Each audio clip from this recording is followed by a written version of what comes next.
আসসালামু আলাইকুম ওয়া রাহমাতুল্লাহি ওয়া বারাকাতুহু।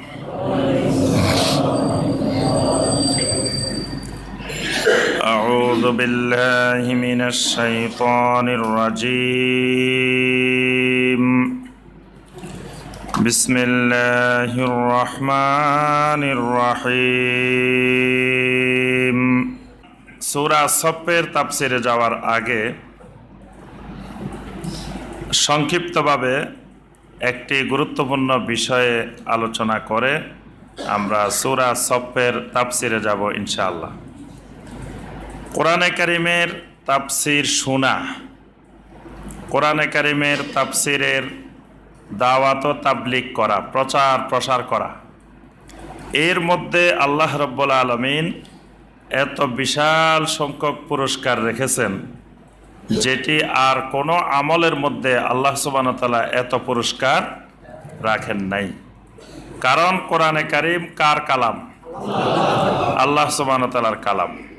তা আল্লাহ সুবহানাহু ওয়া তাআলার কালামকে বুঝতে চেষ্টা করা, আল্লাহ সুবহানাহু ওয়া তাআলার কালামকে আল্লাহর বান্দাদের মাঝে ছড়িয়ে দেওয়া, আল্লাহর বান্দাদের মধ্যে এই কালামকে, আল্লাহ সুবহানাহু ওয়া তাআলার কালামকে সহজভাবে সুন্দরভাবে তুলে ধরা এবং এটা যাতে সহজভাবে আল্লাহর বান্দাবান্দীদের ঘরে ঘরে পৌঁছে যায়, এই লক্ষ্যে বিভিন্নভাবে এই কোরআনে কারিমের তাফসিরের প্রচার প্রসারে, তাবলীগের কাজে বিভিন্নভাবে যত প্রচেষ্টা করা হয়, এটার ফজিলত কোরআনে কারিম এবং নবী সাল্লাল্লাহু আলাইহি ওয়াসাল্লামের সুন্নায় অনেকগুলো আয়াত এবং হাদিস বর্ণিত হয়েছে। তন্মধ্যে 6টি পুরস্কার খুবই গুরুত্বপূর্ণ। কোরআনে কারিমের তাফসির শুনলে, কোরআনে কারিমের তাফসির শোনার মধ্যে অনেকগুলো উপকারিতার মধ্য থেকে 6টি উপকার আছে খুবই গুরুত্বপূর্ণ। এই 6টি উপকার আমরা সবসময় মাথায় রাখার চেষ্টা করব এবং মুখস্থ করে ফেলব যে আমি যে কোরআনে কারিমের তাফসির শুনি, আজকে শুক্রবার যেই সময়টা আমরা তাফসিরুল কোরআনের জন্য বসেছি, এই সময়টা কিন্তু আপনাদের সবার গুরুত্বপূর্ণ অনেক প্রোগ্রাম ছিল, অনেক কাজ ছিল এবং পুরা সপ্তাহের কোনো সময় কাজ না থাকলেও এই সময় কিন্তু কাজগুলো এসে পড়ে যাতে আপনি তাফসির শুনতে না পারেন। শয়তান বিভিন্ন উপায়ে আপনাকে আমাকে চেষ্টা করতে থাকে যাতে কোনোভাবে আমরা কোরআনে কারিমের তাফসিরে উপস্থিত হইতে না পারি। আলহামদুলিল্লাহ, শয়তানের বিভিন্ন বাধা বিপত্তি জাল আমরা ছিন্ন করে কোরআনে কারিমের তাফসির শোনার জন্য এসে যাই। এই শোনার মধ্যে আল্লাহ সুবহানাহু ওয়া তাআলা কি পুরস্কার রেখেছেন, এটা যদি আমাদের মাথায় থাকে তখন আমাদের শোনার প্রতি আগ্রহ আরো বেড়ে যাবে। এই জন্য সবসময় এই 6টা পুরস্কারের কথা মাথায় রাখবেন। 1 নম্বর পুরস্কার যেটা, এটি হলো কোরআনে কারিমের তাফসির আমাদের অন্তরের কাল্বকে নরম করার সবচেয়ে বড় মাধ্যম। সুবহানাল্লাহ। মানুষের শরীরে একটা কাল্ব আছে। কাল্ব মানে যে অন্তর, অন্তর বাংলায় বলি আমরা অন্তর, আরবিতে বলা হয় কাল্ব। কাল্বটা এক বিচিত্র জিনিস, এটি সর্বাবস্থায় একরকম থাকে না, কিছুক্ষণ পর পর চেঞ্জ হয়। এখানে একরকম, বারান্দা গেলে একরকম, রাস্তায় গেলে আরেক রকম, বসুন্ধরা গেলে আরেক রকম। এটা সবসময় নড়াচড়া করে, এই জন্য এটার নাম কাল্ব। কাল্ব মানে পরিবর্তন করা, মূলত কাল্ব মানে পরিবর্তন। এটা মুহূর্তে মুহূর্তে পরিবর্তন হয়, মিনিটে মিনিটে পরিবর্তন হয়, ঘন্টায় ঘন্টায় পরিবর্তন হয়। সর্বাবস্থায় একই অবস্থায় কাল্ব থাকে না, এজন্য এটার নামে হলো কাল্ব। নবী সাল্লাল্লাহু আলাইহি ওয়াসাল্লাম সবসময় দোয়া করতেন, ইয়া মুকাল্লিবাল কুলুব, ইয়া মুসাররিফাল কুলুব, হে মুকাল্লিবাল কুলুব, কলবের পরিবর্তনকারী, ইয়া মুসাররিফাল কুলুব, হে কলবকে প্রত্যাবর্তনকারী, পরিচালনাকারী। অর্থাৎ এটার নড়াচড়া যাই করুক, এটার একজন পরিচালনাকারী তো আছেন, তিনি কে? আল্লাহ সুবহানাহু ওয়া তাআলা। এইটা কাল্বটা এত শক্ত, এটি পাহাড়ের থেকে পাথরের থেকেও শক্ত। কাল্বটা আমরা খারাপ, কিন্তু এটা কিন্তু নরম না, এটা অনেক কঠিন জিনিস। আল্লাহ সুবহানাহু ওয়া তাআলা কোরআনে কারিমের মধ্যে বলেন, সুম্মা কাসাত কুলুবুকুম মিন বাদি যালিকা ফাহিয়া কাল হিজারাহ আও আশাদ্দু কাসওয়া। এরপরে তোমাদের অন্তরগুলো পাথরের মতো কঠিন হয়ে গেল। আও আশাদ্দু কাসওয়া, অথবা শুধু পাথর নয়, পাথরের থেকে আরো বেশি কঠিন। কারণ পাথরের কিছু বৈশিষ্ট্য আছে, এই জিনিসগুলোর মাধ্যমে পাথর কিন্তু নরম হয়ে যায়। তো মানুষের কাল্বটা এমন, এটা সহজে পাথরের মতো নরম হয় না। আল্লাহ সুবহানাহু ওয়া তাআলা পাথরের 3টি বৈশিষ্ট্য উল্লেখ করেছেন। সুম্মা কাসাত কুলুবুকুম মিন বাদি যালিকা ফাহিয়া কাল হিজারাতি আও আশাদ্দু কাসওয়া ওয়া ইন্না মিনাল হিজারাতি লামা ইয়াতাফাজ্জারু মিনহুল আনহার। আল্লাহ রাব্বুল আলামিন বলেন, তোমরা জমিনে লক্ষ্য করে দেখো, এমন অনেক পাথর আছে যেই পাথরের উপর থেকে ঝর্ণা দ্বারা প্রবাহিত হচ্ছে। তাহলে বোঝা গেল পাথরের ভিতর থেকে পানি প্রবাহিত হয়, ঝর্ণা প্রবাহিত হয়। কিন্তু তোমাদের কাল্ব এত কঠিন, তোমাদের কাল্ব থেকে চোখের পানি বের হয় না, পাথর থেকে পানি বের হয়। কিন্তু তোমাদের কাল্ব এত কঠিন, এত শক্ত, তোমাদের কাল্বে আল্লাহর ভয়ে পানি বের হয় না। কাল্বের বহিঃপ্রকাশটা হয় চোখের মাধ্যমে। একটা হাসলে আর একটা কান্দে। কাল্ব এবং চোখে দুইটার মধ্যে বৈপরীত্য অবস্থান। কাল্ব যখন হাসবে, চোখ তখন কাঁদবে। চোখ যদি হাসে, কাল্ব কাঁদে। বুঝতে পারছেন? আসমান হাসলে জমিন কান্দে, জমিন কানলে আসমান হাসে। এটা বুঝছেন তো? মানে দেখবেন যে আসমান কাঁদতেছে, অজর দ্বারা বৃষ্টি হচ্ছে, মুষলধারা বৃষ্টি। আসমান যত বেশি কাঁদে, জমিন তত বেশি হাসে। দেখবেন যে জমিনের ফসল, ফল ফলাদি সুন্দর হয়ে গজাইতেছে, মানে জমিন মনে হয় খুশি, হাসতেছে। আর আসমান যদি না কান্দে, আসমান যদি হাসে, জমিন দেখবেন যে ফেটে ছৌচির হয়ে আছে। মানে জমিন যে এটা এত সুন্দর, এরকম কোন রূপ বৃষ্টি না হলে দেখায় যায় না। এজন্য মরুভূমি বা যেসব এলাকা দেখবেন যে বৃষ্টি হয় না, কম হয়, সেসব এলাকার জমিনগুলো কিরকম। আর আলহামদুলিল্লাহ আমাদের বাংলাদেশ, আশেপাশের দেশগুলো, এগুলোতে জমিনটা কিরকম। এজন্য আসমান হাসলে জমিন কাঁদে, জমিন হাসলে আসমান কাঁদে। ঠিক কাল্ব এবং চোখ, এই দুইটার মধ্যে এরকম সম্পর্ক। একটা হাসবে আর একটা কাঁদবে। চোখ যত বেশি কাঁদবে, চোখের পানি যত বের হবে, কাল্ব তত হাসবে, কাল্ব তত পরিষ্কার হয়ে যাবে, কাল্ব তত সুন্দর হয়ে যাবে। কিন্তু আমাদের তো আল্লাহর ভয়ে চোখের পানি আসে না। এজন্য আল্লাহ পাক বলতেছেন, ওয়া ইন্না মিনাল হিজারাতি লামা ইয়াতাফাজ্জারু মিনহুল আনহার। পাথরের ভিতরে এমন কিছু পাথর আছে যে পাথরের ভিতর থেকে ঝর্ণা দ্বারা প্রবাহিত হয়। ওয়া ইন্না মিনহা লামা ইয়াশাক্কাকু ফায়াখরুজু মিনহুল মা। আবার এমন কিছু পাথর আছে যেই পাথরগুলোকে আঘাত করলে পাথরের ভিতর থেকে পানি বাইর হয়। কিন্তু তোমাদের কাল্বে দা দিয়ে, কুঠার দিয়ে, কোদাল দিয়ে যত আঘাত হোক, পানি বাইরে না। তাহলে কাল্ব পাথরের থেকেও আরো কঠিন। মুসা আলাইহিস সালাম তার কওমকে নিয়ে হিজরত করে এক এলাকা থেকে আরেক এলাকায় গেলেন। এখন ওই এলাকায় পানি নাই। তখন মুসা আলাইহিস সালাম আল্লাহ সুবহানাহু ওয়া তাআলার কাছে বললেন, রাব্বুল আলামিন, এই এলাকায় তো পানি নেই, আমরা জীবন যাপন করব কিভাবে? আল্লাহ সুবহানাহু ওয়া তাআলা বললেন, ফাকুল্লাদ্রিব বিআসাকাল হাজার, এই পাথরের উপরে তোমার লাঠি দিয়ে আঘাত করো। ফানফাজারাত মিনহু ইসনাতা আশরাতা আইনা, লাঠির আঘাতের সাথে সাথে আল্লাহ রাব্বুল আলামিন এক পাথরের ভিতর থেকে 12টি নহর প্রবাহিত করে দিয়েছেন। সুবহানাল্লাহ। পাথর একটা, এক পাথরের থেকে ঝর্ণা বাহির হইছে কয়টা? 12টা। সুবহানাল্লাহ। দেখেন, পাথর আঘাত করার সাথে সাথে পানি বাইর হয়, কিন্তু আমাদের কালবে আঘাত করলেও পানি বাইর হয় না। আল্লাহ পাক পাথরের আরেকটা বৈশিষ্ট্য বলছেন, ওয়া ইন্না মিনহা লামা ইয়াহবিতু মিন খাশিয়াতিল্লাহ। অনেক পাথর আছে পাহাড়ের উপরে থাকে, একেবারে মাঝে মাঝে আল্লাহ রাব্বুল আলামিনের ভয়ে নিচের দিকে খসে পড়ে যায়। আল্লাহর ভয়ে পাহাড়ের মধ্য থেকে পাথর খসে নিচে পড়ে যায়। আল্লাহ সুবহানাহু ওয়া তাআলা বলতেছেন, বান্দা তোমাদের কালবটা এর থেকেও বেশি কঠিন, তো এটাকে নরম করার কোনো ওষুধ আছে না? লোহা কঠিন না? অনেক কঠিন, কিন্তু এটার নরম করার ওষুধ আছে।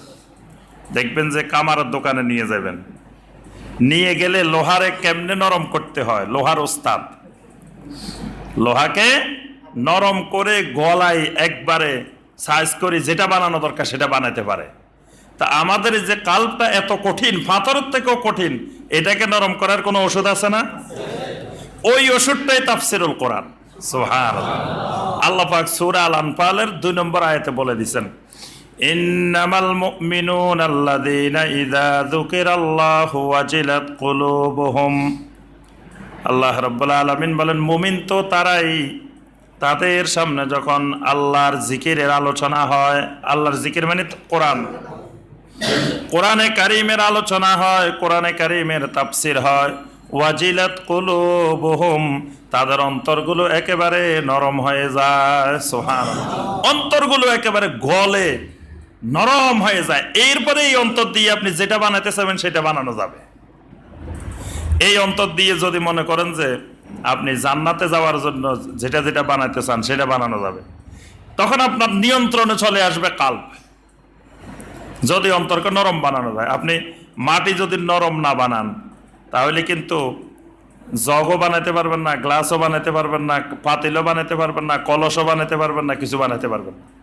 শক্ত মাটি দিয়ে কিছু বানানো যায় না, মাটি আগে নরম করতে হয়।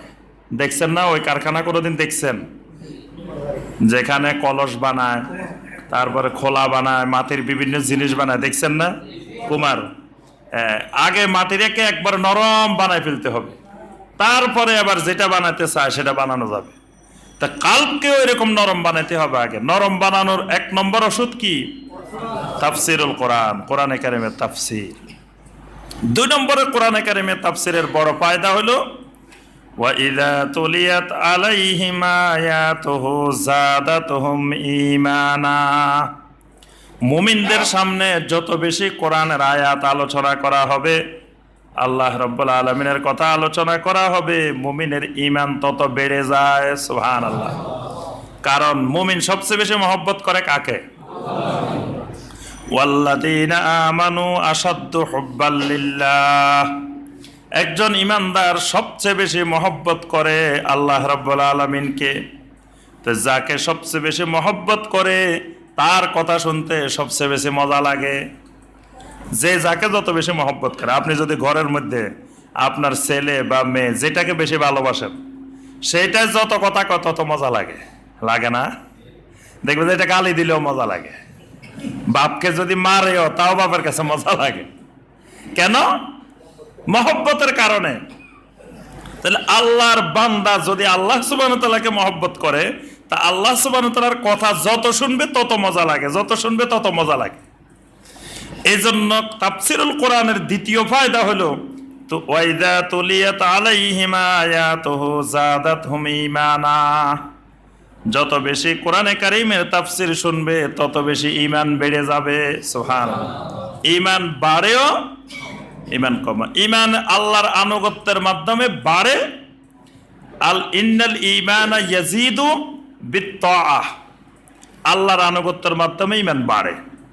আর ওয়ায়ানকুসু বিল মাআসি, আল্লাহর নাফরমানি যত বেশি করবে ঈমান তত কমে। ঈমান বাড়েও কমে, আবার ঈমানের মাত্রা উঠানামা করে। এখন তাফসিরুল কোরআনে বসছেন, যেই পরিমাণ ঈমান নিয়ে আসছেন, দেখবেন যে 1 ঘন্টা তাফসির শুনেন, আগে যদি 40% থাকে, আর 20% বেড়ে গেছে, 60% হয়ে গেছে। আবার বাইরে বাসায় গেছেন, আবার 60% কমে 50% চলে আসছে। কমে আবার বাড়ে, কমে আবার বাড়ে, সর্বাবস্থায় একরকম থাকে না। এই জন্য সাহাবায়ে কেরাম নবী সাল্লাল্লাহু আলাইহি ওয়াসাল্লামের কাছে বলছিলেন যে, ইয়া রাসূলুল্লাহ সাল্লাল্লাহু, আমরা তো মুনাফিক হয়ে গেছি। বড় বড় সাহাবী কারা মুনাফিক হয়েছে? আবু বকর রাদিয়াল্লাহু তাআলা আনহু, ওমর রাদিয়াল্লাহু তাআলা আনহু, এইরকম সাহাবী বলতেছেন আমরা তো মুনাফিক হয়ে গেছি। নবী সাল্লাল্লাহু আলাইহি ওয়াসাল্লাম জানতে চাইলেন কিভাবে মুনাফিক হয়েছ? বললেন, আমরা আপনার সামনে থাকলে আমাদের অবস্থা একরকম থাকে, বাহিরে গেলে, বাসায় গেলে আরেক রকম হয়ে যায়। নবী সাল্লাল্লাহু আলাইহি ওয়াসাল্লাম বললেন, ওয়াল্লাহি লাসাফাহাতকুমুল মালাইকাতু ফিত তরিক, আল্লাহর কসম, আমি নবীর সামনে যদি যেরকম ইমান থাকে, এরকম ইমান যদি বাহিরেও থাকতো, তো রাস্তা দিয়ে তোমাদেরকে ফেরেশতারা ধরে ধরে মুসাফাহা করতো। সুবহানাল্লাহ। ফেরেশতারা তোমাদেরকে সালাম দিয়ে দিয়ে মুসাফাহা করতো, কিন্তু ওই রকম ইমান তোমাদের থাকবে না, এটাই স্বাভাবিক। তাহলে ইমান কিছুটা কমবে না, এরপরে কোরআন তাফসীর শুনে এটারে বাড়াইতে হবে। যত বেশি তাফসীরের সাথে সম্পৃক্ত থাকা যাবে, তত আমার আপনার ইমান বাড়তে থাকবে। এই জন্য আপনি বাড়িতে, গাড়িতে, চলাফেরা সবসময় যত বেশি কোরআনের তাফসীর শুনবেন, তত বেশি আপনার ইমান বাড়তে থাকবে। এটাকে বাড়াইতে হবে, বাড়ানোর চেষ্টা করতে হবে, যে আমার ইমান যাতে না কমতে পারে। এই জন্য আপনার মোবাইলের চার্জ 20%-এর নিচে নেমে আসছে, 10%-এর নিচে নেমে আসছে, কি করেন? চার্জ যদি দেখেন যে চার্জার নেন নাই, খুঁজতে থাকেন, এই ভাই এখানে চার্জার আছে না, এখানে দেওয়া যাবে কিনা, এখানে দেওয়া যাবে কিনা, রেল স্টেশনে, বাস স্টেশনে, সব জায়গায় খুঁজি যে আমরা কিভাবে চার্জ দিয়ে এটা ঠিক রাখবো। ঠিক ইমানকে এরকম সচল রাখতে হলে চার্জ দেওয়া লাগবে। কোন জায়গা থেকে চার্জ দিবেন? যে এটার পাওয়ার কোথায়? কোরআনকে আল্লাহ পাক বলছেন মোবারক, বরকতের কেন্দ্রবিন্দু, বরকতের ভান্ডার। তো সুতরাং যেখানে বরকতের ভান্ডার, সেখানে মুরিদ হইবেন, সেখানে বায়াত হবেন, হয় সেখান থেকে খালি বরকত নিতে থাকবেন। বরকত পাওয়া যায় কোথায়? আমরা গত তাফসিরেও বলছি, কোরআনে কারিমের মধ্যে এবং বাইতুল্লাহর মধ্যে। এই দুই জায়গা আল্লাহর ঘোষণা দেওয়া বরকত। বাইতুল্লাহকেও আল্লাহ বলছেন মোবারক, কোরআনে কারিমকেও বলছেন মোবারক, নবী সাল্লাল্লাহু আলাইহি ওয়াসাল্লাম ও মোবারক। কিন্তু এখন নবী সাল্লাল্লাহু আলাইহি ওয়াসাল্লামের বরকত নেওয়ার জন্য তো নবী সাল্লাল্লাহু আলাইহি ওয়াসাল্লামকে সরাসরি পাওয়া যাবে না, তবে নবী সাল্লাল্লাহু আলাইহি ওয়াসাল্লামের সুন্নতের মধ্যে ওই বরকত রেখে গেছেন। নবী সাল্লাল্লাহু আলাইহি ওয়াসাল্লামের সুন্নত যত বেশি আমল করবেন, ওই নবী সাল্লাল্লাহু আলাইহি ওয়াসাল্লামের বরকত হাসিল করতে পারবেন। আর কোরআনের বরকত হাসিল করার মাধ্যম হলো কোরআনে কারিম বেশি বেশি তেলাওয়াত করা, কোরআনে কারিমের তাফসীর শোনা, কোরআনে কারিম বুঝা, কোরআনে কারিম আমল করা। এগুলোর মাধ্যমে কোরআনে কারিম থেকে আপনার বরকত নিতে হবে। তাহলে তাফসীর শোনার 2 নম্বর ফায়দা পাইলাম, ইমান বেড়ে যাবে। 3 নম্বর ফায়দা হলো আল্লাহ সুবহানাহু ওয়া তাআলা সাকিনা নাজিল করেন। সাকিনা, যারা কোরআনে কারিমের তাফসীর শুনেন, তাদের উপরে আল্লাহর পক্ষ থেকে বিশেষ নেয়ামত হিসেবে সাকিনা নাজিল হয়। আজকে দুনিয়াতে সবচেয়ে বড় অভাব সাকিনার অভাব। সাকিনা মানে হলো আত্মপ্রশান্তি, অন্তরের প্রশান্তি।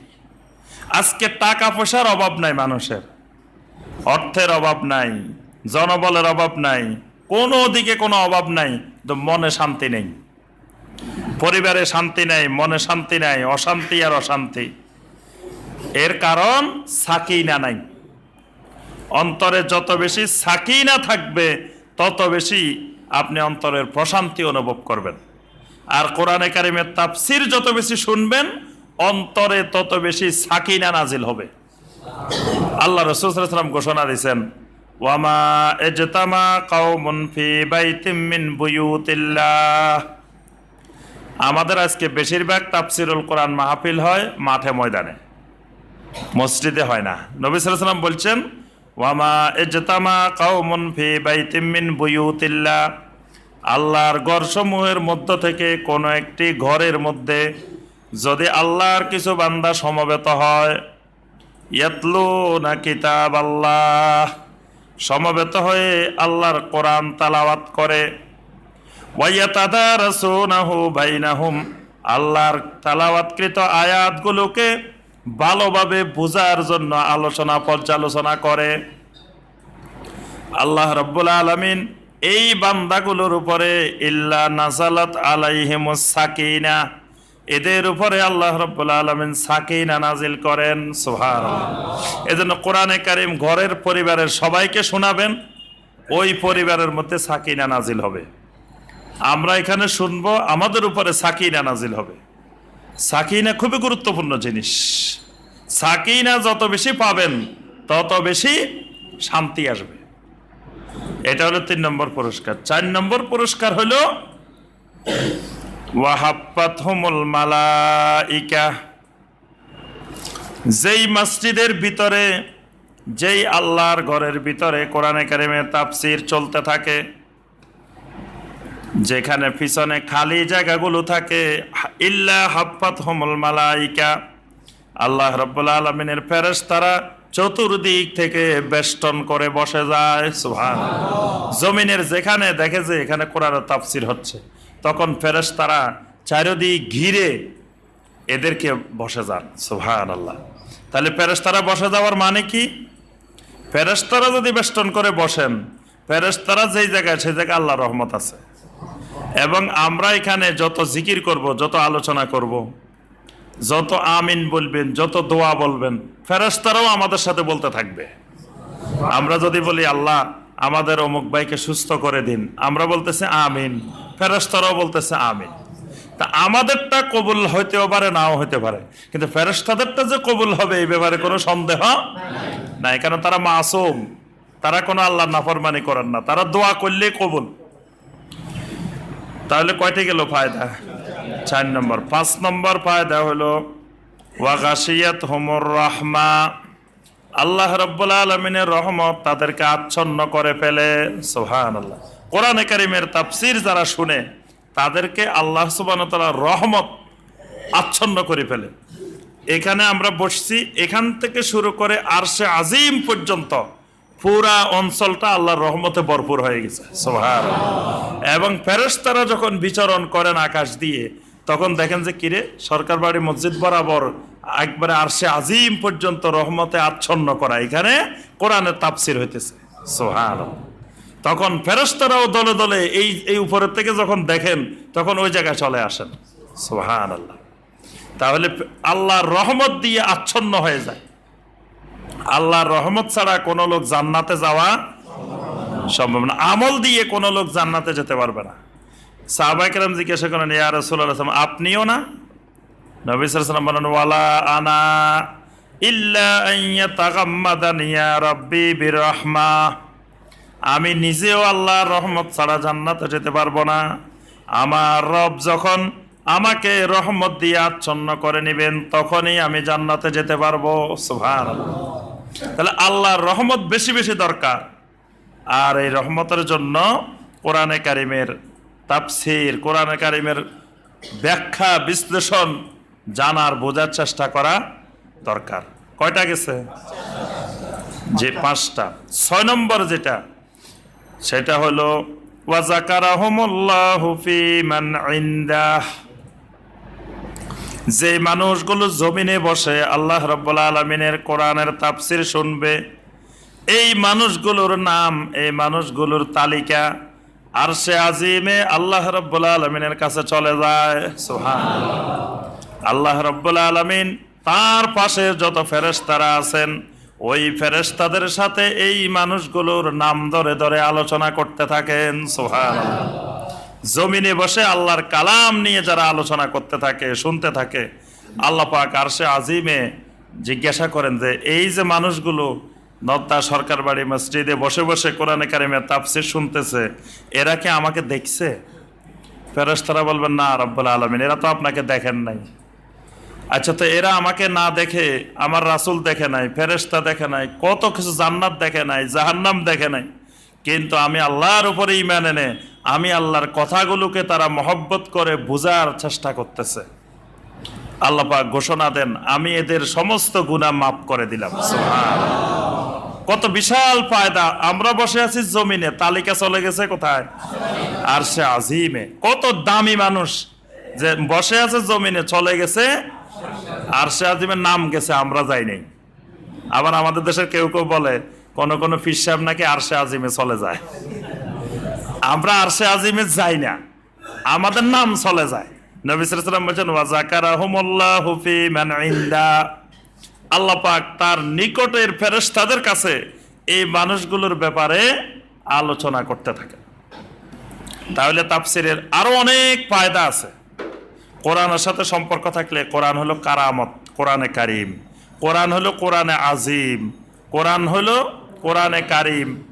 কোরআনের মাধ্যমে মানুষের মধ্যে কারামত বেড়ে যাবে, সম্মান বেড়ে যাবে, মাজদ বেড়ে যাবে, অনেক ফায়দা। তোর মধ্যে এই 6টা গুরুত্বপূর্ণ ফায়দা আমরা খেয়াল রাখার চেষ্টা করব ইনশাআল্লাহ।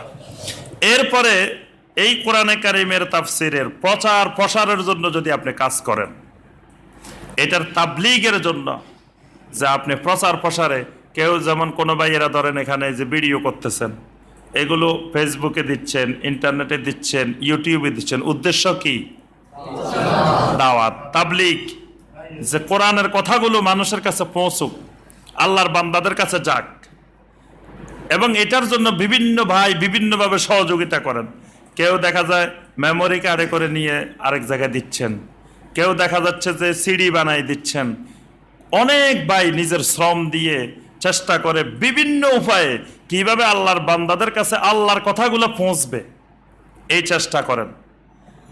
আল্লাহ পাক কোরআনে কারিমে সরাসরি নির্দেশ দিয়েছেন, ইয়া আইয়ুহার রাসূল বাল্লিগ মা উনজিলা ইলাইকা মির রাব্বিক, আপনার রবের পক্ষ থেকে যা কিছু নাজিল করা হচ্ছে আপনি এগুলোর প্রচার প্রসার করুন, তাবলীগ করুন। তাহলে তাবলীগ কিসের করতে হবে? কোরআনে কারিমের তাবলীগ। তাহলে কোরআনে কারিমের তাবলীগ করা ফরজ, ফরজে কিফায়া। এটা ফরজে আইন না, এটা ফরজে কিফায়া। এটা যার পক্ষে যতটুকু সম্ভব, যার পক্ষে যেভাবে সম্ভব। সবাই কিন্তু একইভাবেই তাবলীগ করতে পারবেন না, সবার কাছে ওই মেধা, ওই বুদ্ধি, ওই বিষয় সবার একরকম হবে না। যিনি যেভাবে যেখানে পারেন তিনি কোরআনের এই তাফসিরের দাওয়াত, তাফসিরের প্রচার প্রসারের জন্য চেষ্টা করবেন। এটা হবে কি? সদাকায়ে জারিয়া, বিশাল এক ব্যবসা। এটাকে আমরা আমাদের দেশে MLM ব্যবসা দেখছেন না, ভুয়া ব্যবসা। এটাকে শরীয়তের ভাষায় ব্যবসা বলে না, যেটা MLM। এটা শরীয়ত এটাকে ব্যবসা হিসেবে স্বীকৃতি দেয় না, যে ডানে বামে চলতে থাকবে, চলতে চলতে আস্তে আস্তে, তো চলতে চলতে এক জায়গায় যাইয়ে তো থেমে যাবে। তো ইসলাম যেটা থেমে যায়, থেমে যাওয়া ব্যবসা ইসলাম বিশ্বাস করে না। এই জন্য ইসলাম এটাকে ব্যবসা হিসেবে স্বীকৃতি দেয় না। আরো অনেকগুলো কারণ আছে। তো এটা হয়ে যাবে সদাকায়ে জারিয়া। এই কোরআনে কারিমের তাফসির শোনার পরে একটা লোক যদি নামাজি হয়, একটা লোক যদি তার ঈমান বিশুদ্ধ করতে পারে, একটা মানুষ যদি আকীদা বিশুদ্ধ করতে পারে, একটা মানুষ যদি হারাম থেকে, শিরক থেকে, বেদাত থেকে ফিরে আসে, ওই মানুষটা ফিরে আসার কারণে যতগুলা গুনাহ থেকে মুক্ত হইল, যত আমল করলো, এই সবগুলার সমপরিমাণ সওয়াব আল্লাহ সুবহানাহু ওয়া তাআলা আপনার আমলনামায় দিয়ে দিবেন। সুবহানাল্লাহ। দেখেন, অল্প পরিশ্রমে বেশি লাভ, এমন এক ব্যবসা। আপনি একটা কাজ করে দিলেন, তাফসীরটা পৌঁছায় দিলেন, যে আল্লাহর কালাম পৌঁছায় দিলাম, এবার আল্লাহ কাজ করব। আপনি মাঝখান থেকে খালি আল্লাহর কালামটা পৌঁছায় দিচ্ছেন।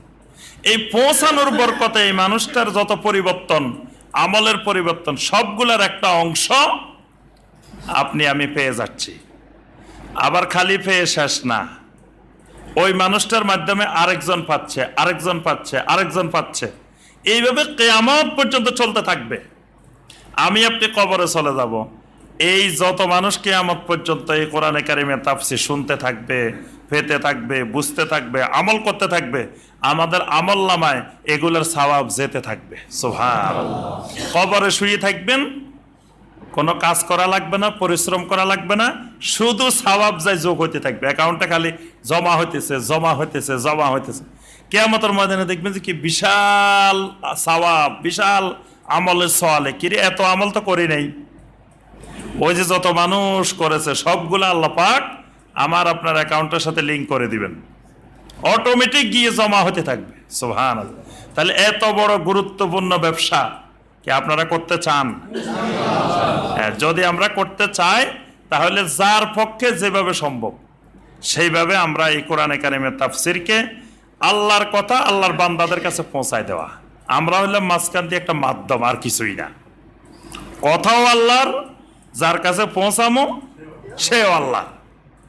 মাঝখান দিয়ে খালি আমি একটু মিডিয়ার ভূমিকা পালন করলাম, মাঝখান দিয়ে আমি একটু পৌঁছায় দিলাম। এই পৌঁছানোর মধ্যে এত ফজিলত, এই জন্য সবাই চেষ্টা করতে হবে যে প্রত্যেকেই এই তাফসিরুল কোরআনের এক একজন মোবাল্লেগ হয়ে যাবেন, এক একজন দায়ী হয়ে যাবেন। কিভাবে আল্লাহর বান্দাদের কাছে আমরা কোরআনকে পৌঁছায় দিতে পারি। আজ থেকে 100 বছর পরে আজকে এখানে যে মানুষগুলো আমরা শুনতেছি এবং পৃথিবীর বিভিন্ন প্রান্ত থেকে যারা এখন শুনতেছেন, একজন মানুষও 100 বছর পরে এই জমিনে থাকবো না, আমাদের নামও থাকবে না, কেউ চিনবেও না, সব চলে যাব দুনিয়া থেকে।